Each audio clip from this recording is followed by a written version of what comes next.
Imagine a world where 5 years from now, Instagram goes bankrupt or a new platform comes out and is just way cooler than Instagram. All of the younger generation flocks to it and Instagram becomes dead. What if instead of 5 years from now, what if the case was that was 1 year from now? Just 1 year from now, everything changes and nobody cares about Instagram anymore. Well, is Instagram going to die? This is what we're going to talk about on this video.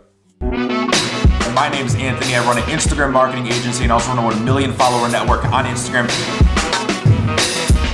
And I make videos like this to help you take your Instagram account from 0 to hero. So make sure you subscribe because this is the Instagram Hub.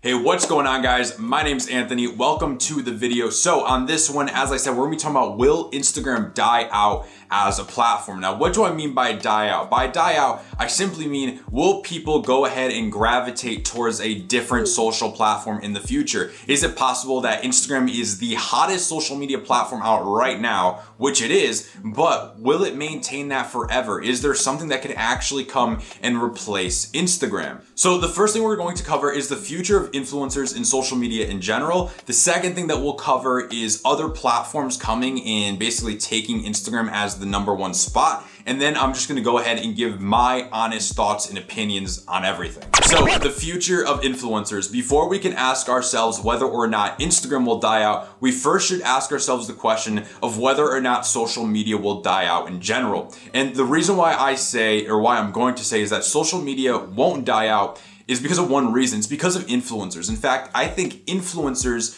are the sole reason why social media will never die out when it comes to getting money into social media, making money and getting people on the platform, everything like that. We already know people are glued to their phones, and they're glued to their phones because of content creators, and these content creators are paid off through brand deals, selling their products, things like that. It's honestly a really good system that's going on right now of consumers addicted to social media, producers making content, and then companies investing into influencers to go ahead and basically put money into this thing. So we know that influencer marketing is only getting bigger and bigger by the year, and we know that bigger companies are going ahead and they're taking budgets from TV, from billboards, from all these traditional avenues, and they are funneling that into influencers, right? And when you have people like Coca-Cola, like Geico, like these big companies that are starting to set up Facebook ads, that are starting to set up Instagram campaigns with influencers, when you have Burger King making promotions on Instagram and hiring huge Instagram agencies to promote these things, they're not going to TV anymore. They're finding that their dollars are much more better spent on social media and with influencers, which means that more demand is coming in. People say, you know, there's so many influencers out there now. That's true, and more influencers are coming out every single day as people build their brands. But when you think about it, we are all influencers. Even if you have just 500 Instagram followers, there are brands that you can affiliate for. We've all always been influencers. Before social media, there were MLMs. You're just influencing people to buy a product. Now we just have social media to do that, right? If you bring it down to an MLM standpoint, you don't have to really throw home parties anymore if you're in an MLM, because you can just influence people on social media. So everyone has always been an influencer. Influencer will never get saturated because every single person is an influencer. At one point, you've influenced somebody to buy or not buy a product based on your opinion, based on your recommendation, based on your influence. So because of the addiction that people have to social media, because of content creators creating content and brands getting better ROIs by investing into influencers rather than investing into TV, billboards, and things like that, it's no question that social media is definitely here to stay in one form or another. Doesn't mean it can't evolve, but the current state of social media is definitely here to stay. Now that we have established that, we have different social media platforms. We have Instagram, we have YouTube, we have Facebook, we have things like that. Now, when we take the existing platforms that we already have, let's take the top biggest four. We have Instagram, we have YouTube, we have Facebook, we have Twitter.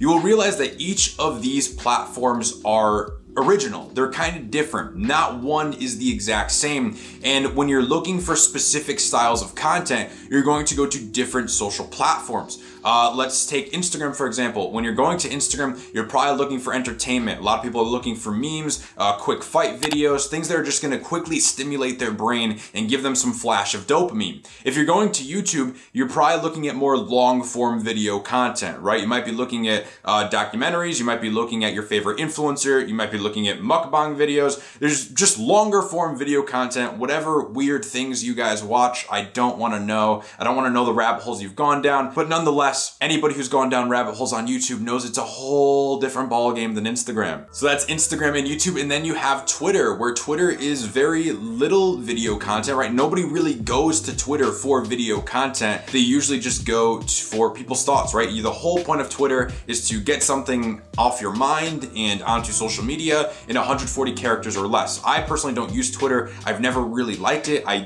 don't like it, so I don't use it. I don't really know what goes on there, but I do know that it's 140 characters or less, and you don't typically go on there to find video content or picture content. Then you have Facebook, which is kind of like a hybrid that not many younger people use. I actually use Facebook quite a bit.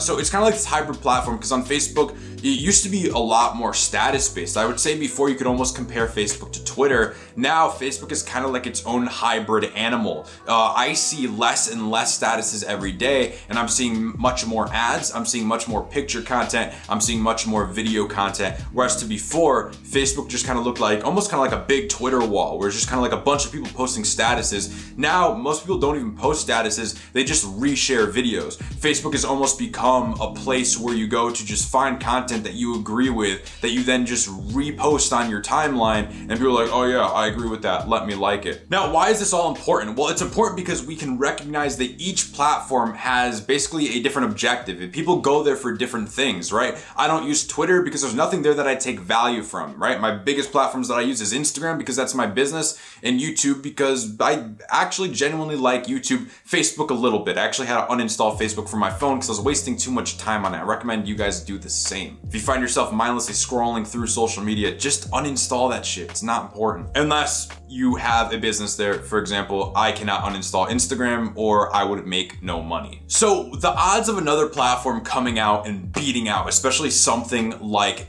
Facebook, something like Instagram, the odds are slim to none. I mean, look at Snapchat. Snapchat got absolutely slaughtered, right? What we learned from Snapchat is that no other platform can come out with any more uniqueness, because Zuckerberg, Facebook, Instagram are just going to slap them across the face. To me, what made Snapchat so unique was the stories. It was cool that the messages disappeared and all, but I think the stories is what really made Snapchat. And once that went popular, once a lot of people started going to Snapchat, what did Instagram do? They put on Instagram stories. What did Facebook do? They put on Instagram stories. And believe this or not, a lot of people actually don't know this, YouTube also has stories. So we now know that any type of platform that's on the come up that has a new feature that could potentially take competition away or take users away from one platform, the big dogs, the Zuckerbergs, the Googles, everybody like that, they're just going to completely steal the idea. They're just going to completely take it. If Snapchat never came out, I guarantee these platforms would have never had stories. So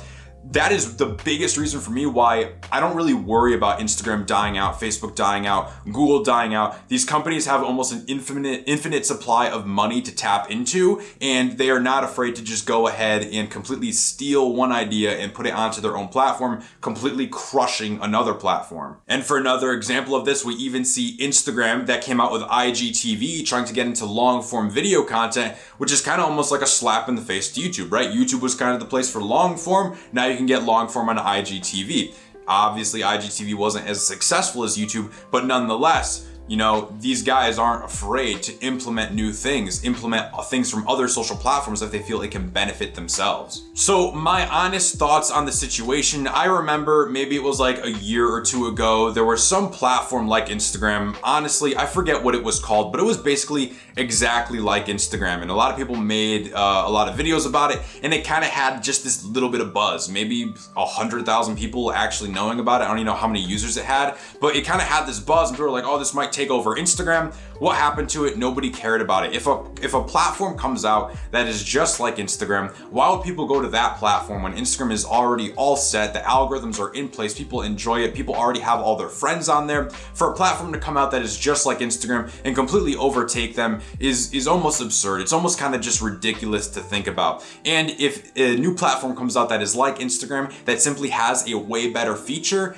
Instagram is simply going to make that feature for themselves and make it even better. So my honest thought is that not only Instagram, but I don't feel that Facebook will die out. I don't feel that YouTube will die out. I don't feel that any of those will die out because each of them have their own specific style of content that users go to. They each have their own kind of demographic that people are going to, people are leaning towards. To me, going ahead and speculating on whether or not another platform can come out and take over Instagram is kind of just playing devil's advocate and is kind of just like triggering people. Not that I'm triggered, not that you should be triggered by stuff like that, but we all know how easy it is to trigger people these days. So listen, don't let this scarcity mindset of Instagram's gonna die out or YouTube's gonna die out stop you from starting an Instagram page or stop you from starting a YouTube channel or stop you from starting a Facebook group, right? These platforms are here right now. That's all that matters. It's working right now. If something changes, you simply adapt, right? Think about all the people that made millions with TV commercials. Just because TV commercials aren't working that great right now doesn't mean that they weren't working really well at some point, right? If all those people said, oh, we're not gonna use TV commercials because one day there's going to be something better that comes out, they would have just lost out on millions of dollars, businesses wouldn't be built, and we wouldn't have anything that we have today. Use what works now and then adapt as change comes. With all that said, guys, hope you enjoyed this video. If you did, make sure you drop it a like. Let me know your thoughts in the comments below. Let's see who thinks Instagram is going to crash, fail, and burn. Who thinks another platform might come out on top? Just let me know your honest thoughts. With all that said, if you guys are looking for an advanced Instagram training, want to learn exactly how to grow on Instagram, I'll leave that linked below in the description. It'll show you exactly 0 to 10K, exactly how to do it, no steps missed. With all that said, keep grinding, keep hustling, and I'll see you all on the next one.